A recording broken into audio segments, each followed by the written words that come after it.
Labdien, draudze! Prieks būt kopā ar jums šodien. Es atkal esmu Mičiganā, mājās kopā ar ģimeni. Pagājušā nedēļa es biju Teksasā. Tur bija misionāra konferences, un man bija iespējams arī stāstīt par darbu Latvijā un par mūsu draudzē, bet šonedēļ atkal kopā ar ģimeni. Te Mičigana ir vēl kā ziemā ārā. Lapas vēl vispār nav un ir augsts un lietus līst, bet es dzirdēju, ka pie jums ir arī vēl kā pavasarī un skaisti. Šodien es gribu runāt no Bībeles par vienu ļoti īpašu draudzē, un tā ir draudze, kas ir Antioka. Es gribu runāt par to draudzi, lai varbūt, ja Dievs vēlās, ja viņš dod mums tādu žēlastību, ka mēs varam arī būt kā viņi, un ka Dievs arī var sveitīt mūsu draudzē bagātīgi, kā viņš viņam bija sveitījis. Bet pirms mēs lasīsim no apustuļu grāmatu, apustuļu darbi, lūksim Dievu kopā. Lūksim. Debes Tēvs, paldies par šo brīdi, ka mums ir kopā šodien. Dievs, es lūdzu, lai Tu sveitītu mums, Dievs, kamēr mēs lasam Tavu vārdu. Dievs, sveitīt mūsu draudzē. Dievs, paldies par visas brīnišķīgas lietas, ko Tu esi darījis mūsu vidū. Dievs, es lūdzu par katru šodien, lai mēs varam domāt par Tevis, lai mēs varam dzirdēt Tavu balsi, un Dievs, lai mēs arī varam būt paklausīgām Tev, Dievs, un mēs to lūksim visu Jēzus Kristus vārdā. Āmen. Amen. Tā draudze, kas bija Antioka, mēs varam lasīt par viņam Bībelē un kā par viņa sākums un kā viņa tika nodibināts. Apustuļu darbi ir rakstīts, ka kristieši bija Jeruzalemē. Un gandrīz var teikt, ka vispār visi kristieši pasaulē tajā laikā bija Jeruzalemē. Bet tad nāca tāda vajāšanas, un Stefans bija nogalināts, un daudzi, kas kopš tajā laika viņa gāja projām no Jeruzalemē vajāšanas dēļ. Un daži gāja arī tik tālu kā Antioka. Un tur, kad viņi nonāca pie Antioka, viņi sludināja evaņģēliju.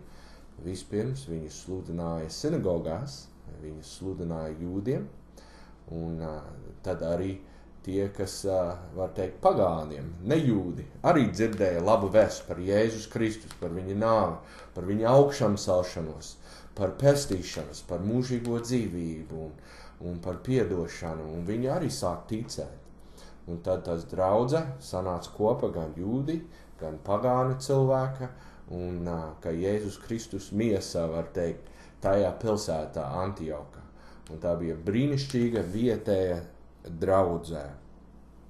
Un tā draudzē mēs zinām no apustuļu darbi, ka tā bija pirmā vieta, kur Jēzus Kristus sekotāji sauca par kristiešiem. Viņam bija tāds jauna nosaukums, kristieši. Un tie ticīgi cilvēki, kas tur bija tādā draudzē, viņam bija tāda liecība pasaules priekšā, ka viņa bija kā, Kristus sekotāji, maza Kristus, var teikt, kristieši. Un mēs lasām arī, ka tie cilvēki bija divbīgi cilvēki un arī devīgi cilvēki.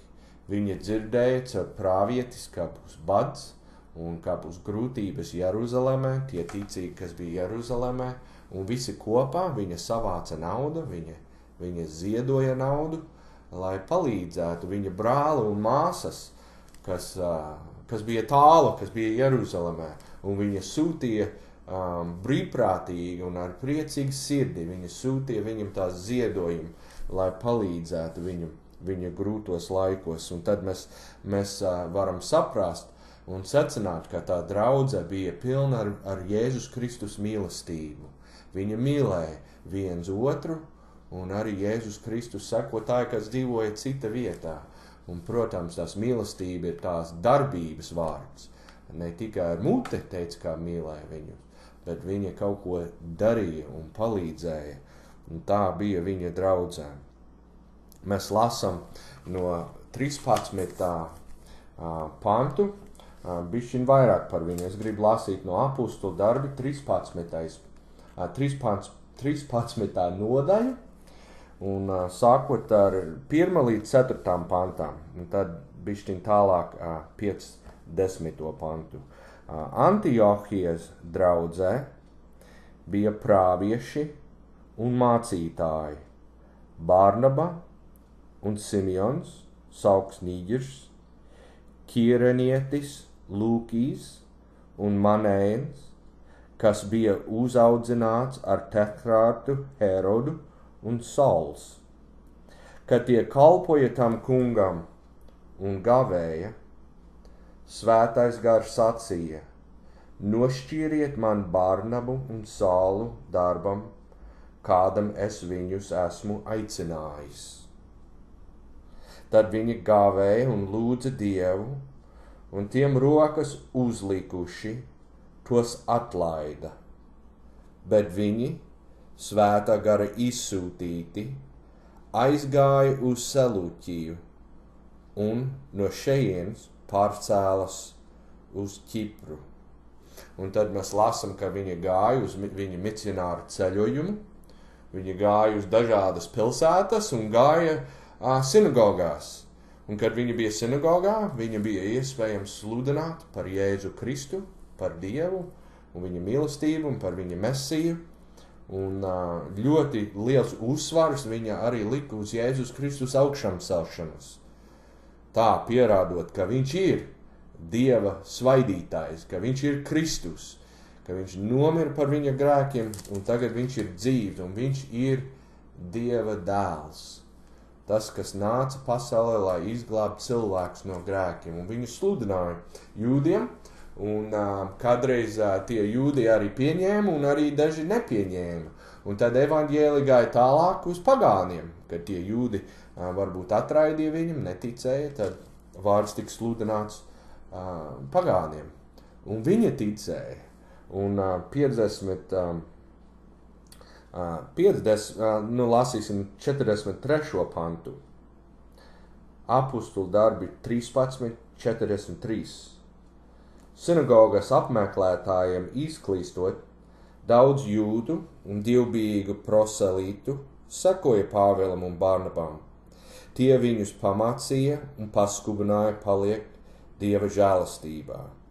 Nākamajā sabatā gandrīz visa pilsēta sapulcējas klausīties Dieva vārdu. Nu, tad tie misionāri gāja ārā ar Svēto garu palīdzību un ar spēku viņi sludināja Jēzus Kristus evaņģēliju. Un daudz ticēja, bet ne visi. Un mēs arī lasām 50. pantu, bet jūdi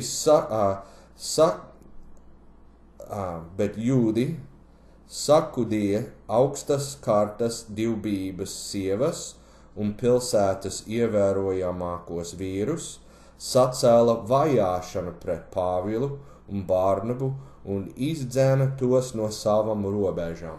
Nu, tad mēs lasām, ka to misionāru ceļojumu bija gan daudz cilvēku, kas ticēja, bet arī bija vajāšanas. Un, vai nav arī tā šodien? Ir tie, kas dzird evaņģēliju, un viņi tic un mīl Dievu, bet citi viņi negrib dzirdēt, un pilnīgi otrādi. Viņi ir tāda ļoti negatīvi par Dievu vārdu un evaņģēliju.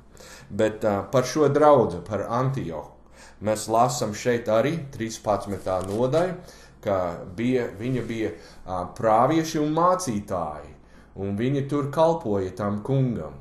Un kad prāvieši un mācītāji kalpoja draudzē, tas nozīmē, ka draudze arī klausās, un draudze sapulcējas, lai iemācītu patiesību no Dieva vārdu. Kad mācītāji un tie, kas pasludina patiesību no Dieva vārds, kad viņi kalpo tam kungam, tas nozīmē, ka draudze ir tāda, garša, viņa grib dzirdēt, un viņa grib augt viņa zināšanas un saprašanas par Dieva vārdu. Un tā arī bija ļoti nozīmīga lieta par šo draudzi, kas bija Antiohu. Tie cilvēki, Dievs deva viņam mācītāji un prāvieši un cilvēki, viņa mīl patiesību un viņi grib to dzirdēt un augt garīgi. viņi bija devīgi, un viņi arī bija draudze, kas lūdza Dievu. Mēs lasām, ka viņa gavēja, viņa lūdza Dievu, viņa sanāca kopā, lai lūgtu Dievu, un es domāju, ka tas ir ļoti svarīga lieta, kā draudze lūgt Dievu. Mēs nevaram likt pārāk liela uzsvars uz to, kad Svētais Gars bija gatavs aicināt no viņas vidūs, lai sūtītu sludinātāju ārēja no draudzes sienas, no baznīcas sienas. Mēs lasām, kā draudze viņa lūdza Dievu, viņa gavēja. Un es lūdzu, lai mūsu draudze arī būtu tie kristieši, kas sanāca kopā, ka Jēzus Kristus miesu, kas klausa Dieva vārdu sludināšanu, kas grib augt garīgi, kas ir devīgi, pilni ar mīlestību un lūgšanu. Un lai lūgšana ir liels uzsvars, liela daļa no šīs draudzes dzīvē. Un lai Dievs palīdz mūsu draudzē, lai tā arī būtu. Un tad mēs lasām, kad viņa bija viss šīs lietas, Dievs arī ar viņa svēto garu sagatavoja vīrus, viņš sagatavoja cilvēkus, lai iet ārā, kļūt par misionāriem un pasludināt labu vēstu pazudušiem cilvēkiem, kas ir pasaulē. Un Dievs deva viņam ne tikai tā aicinājumu, bet Dievs arī deva viņam to svaidījumu un to spēku, lai to izdarītu. Un es domāju, ka tas ir brīnišķīga lieta, ka draudze Dievs var izmantot un lietot draudze, lai būtu tāda gaisma pasaulē, lai cilvēki caur mūsu draudzi, lai var dzirdēt par Jēzus Kristus. Un es gribu, lai mēs varam no šīs rakstu vietu, lai mēs varam ievērot šīs saitu starp draudze, misionāriem un svēto garu. Jo šīs trīs lietas ir Dievs pēc viņa prātu, Dievs, viss šīs trīs lietas viņš liek kopā. Nu, redzi šeit. 2. pāns, kad tie kalpoja tam kungam un gavēja, tā bija draudze, kas to darīja, Svētais Gars sacīja, nošķiriet man Barnabu un Sālu darbam, kādam es viņu esmu aicinājis. Tad viņa gavēja un lūdza Dievu, un tiem rokas uzlikuši tos atlaida.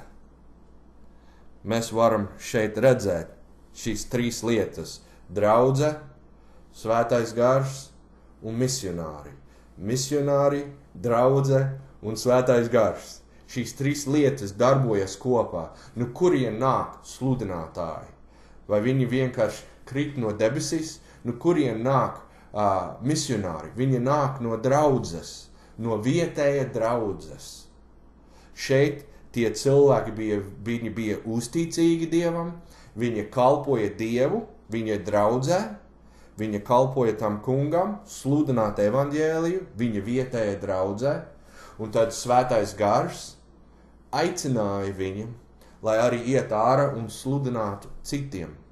Misionāri nāk no vietēja draudzē. Mēs lasām šeit, ka arī vietēja draudze, tie cilvēki, viņi uzlikuši viņu rokas uz viņu. Tas nozīmē, ka viņi identificēja ar tiem misionāriem. Viņi uzlika roku uz viņu, viņi teica, jūs esat no mums. Jūs esat viens no mums, un Svētais Gars caur viņu aicinājumu mēs jums sūtīšu ārā, lai iet uz pasauli un sludinātu. Mēs esam kopā ar jums, mēs esam ar jums, šeit, lai atbalstītu jums, lai lūgtu Dievu par jums, lai palīdzētu jums. Nu, lūdzu, ejiet un pasludiniet šo labu vēstu. Tie misionāri nāca no draudzē, un Svētais Gars viņu aicinājis. Un tur bija rakstīts, ka viņi tos atlaida. Tā ir brīnišķīga lieta, ja Dievs var arvien vairāk un vairāk sūtīt ticīgus cilvēkus no mūsu draudzē ārā, lai pasludinātu Dieva vārdus. Viņš to dara arī šodien, ne tikai caur Antiokas draudzē, bet viņš ir gatavs to arī darīt šodien caur mūsu draudzē. Brīnišķīga lieta bija tā, ka viņa bija paklausīgam tam kungam. Kad Svētais Gars aicināja viņam, draudze bija gatava sūtīt, un misionāri bija pilnību gatavību iet un pasludināt, iet projām no viņa draudzē, no tā ļoti ērtā vietā. Viņa bija gatavs atstāt tas, kas notika viņa draudzē, tā vieta, kur Dievs darbojas, tā vieta, kur cilvēki mīlēja viens otru, tā vieta, kur viņa bija devīgs, un tā vieta, kur viņa kalpoja Dievam. Viņa bija gatavs, kad Svētais Gars teica, jums ir jāiziet tālāk. Viņa bija arī tie misionāri, teica, ok, labi, iesim. Un viņa bija gatavs sekot Dieva aicinājumu viņa dzīvē. Un ir brīnišķīgi redzēt šeit šīs 3 lietas, kā viņi darbojas kopā. Misionāri, Svētais Gars un draudzē. Viena rakstu vieta šeit, 3. pants, tad viņa gāvēja un lūdza Dievu, un tiem rokas uzlikuši, tos atlaida. Un tad 4. pants, bet viņi Svētā Gara izsūtīti aizgāja uz Selūkiju. Kopā Svētais Gars viņu izsūtīti, un draudze viņa atlaida. Brīnišķīga lieta bija tā, ka viņa gāja ārā un viņa sludināja. Un viņa redzēja, ka cilvēks atgriežas pie Dieva, ka bija auglīgs, ka Dievs darbojas ne tikai Antioka, bet viņa gāja uz cita pilsēta, kas arī sauca Antioka. Un viņi tur sludināja evaņģēli, un citas pilsētas, un cilvēki atgriežas, gan jūdi, gan pagāni, un viss bija Dievam par godu. Protams, nebija vienmēr viegli viņam. Mēs lasam, ka kādreiz cilvēki grib met akmeņi uz tiem misionāri, grib viņu nogalināt, tik galā ar viņam. Bija tās vajāšanas, bet, protams, pirms kronis ir arī krusts. Bet Dievs deva viņam viss, kas bija vajadzīgs, lai izpildītu viņa gribu. Man patīk arī, kā 14. nodaļa, 26. pants. 14, 26 un 27. Turienes viņa pārcēlās uz Antioku, kur viņi, Dieva žēlastība uzticēti, bija sākuši darbu, ko tagad pabeiguši. Tur nonākuši un sapulcējuši draudzi, tie stāstīja, ko Dievs ar tiem bija darījis, un kā viņš pagāniem bija atvēris ticības durvis. Mēs lasam šeit, ka tie misionāri, viņi gāja atpakaļ uz to draudzi, kas viņa atlaida, kas viņa sūtīja, un viņa stāstīja visu, ko Dievs bija izdarījis. Tā ir brīnišķīga lieta, jo tie draudzi bija ļoti priecīgs par to brīnišķīgu augli. Un tā draudze saprot, ka tā, ka viņa sūtīja tie misionāri, viņam arī bija daļa no viņa darīšanas un daļa no viņa brīnišķīga ražu. Un kad viņa dzirdēja to vest, viņa bija ļoti priecīgs. Un tad mēs lasam, ka šeit mēs varam redzēt, ka tie misionāri gāja atpakaļ un stāstīja visu, ko Dievs ir izdarījis. Un pagājušā gadā, tie 12 nedēļas, mēnešus, kad es biju šeit Amerikā, protams, bērni iet uz skolu, un Emīlija pabeidz 12 klasē, un īstenībā šovakar viņa ir īpašā 12 klase balīte, kas notiek šovakar. Bet ne tikai to, es arī biju šeit, un man bija iespējams stāstīt draudzes, kas man ir sūtījis uz Latviju par to, kas notiek tur. Un viņi priecājas par to. Un tā ir brīnišķīga lieta, ka tas arī notiek. Un ir mana lūgšana, lai mūsu draudze Latvijā, lai mūsu Olzunieku baptistu draudze arī būs kā Antiokas draudze. lai tas būs draudze, kas mīl citus, mīl viens otru, draudze, kur cilvēki kalpo tam kungam ar sludināšanas, kā mācītāji, skolotāji, kas kalpo Dievam viņa draudze, kā mēs lasam šeit. Ir mana lūgšana, un es ceru, ka mūsu draudze arī būs tā draudze, kas pavadīt laiku lūgšanā, kas gavē, kas meklē Dieva gribu. Tā ir mana sirds un mana vēlme un lūgšana, lai Dievs arī aicinātu no mūsu draudze misionāri.